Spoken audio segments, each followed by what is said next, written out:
ప్రముఖ చిత్రకారులు శ్రీ పొన్నాడ మూర్తి గారు వారు చిత్రించిన చిత్రాలను ఫేస్బుక్లో పోస్ట్ చేస్తుంటారు. పెన్ స్కెచ్లు, కలర్ చిత్రాలు, ప్రముఖుల చిత్రాలు చాలా బాగా చిత్రిస్తారు. అవి ఫేస్బుక్లో పోస్ట్ చేసినప్పుడు కొన్నిసార్లు వాటికి కవితలు కానీ, వాక్యాలు కానీ, కథలు కానీ వ్రాయమని పాఠకులని అడుగుతుంటారు. ఆసక్తి ఉన్నవారు రాస్తుంటారు. నేను వారి కొన్ని చిత్రాలకు కథలు రాశాను. అవి మన ఛానల్లో పోడ్కాస్ట్ చేశాను కూడా. ఇక ఈ మధ్య మూర్తి గారు ఇచ్చిన చిత్రానికి కథ రాద్దామని ఆలోచిస్తున్నాను. చిత్రం చూసారా?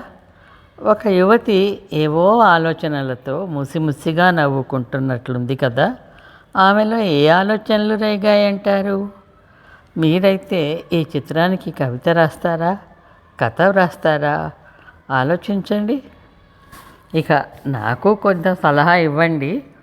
నేను ఆలోచిస్తాను. ఆలోచించి రాసి రేపు పోస్ట్ చేస్తాను. మరి నేనేమి వ్రాసానంటారా? ఏం వ్రాసానో, ఎట్లా వ్రాసానో రేపు వినిపిస్తాను. ఈలోగా మీ ఊహలు కామెంట్ బాక్స్లో తెలపండి.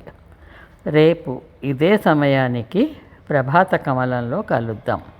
అందాక సెలవు మరి. నమస్తే.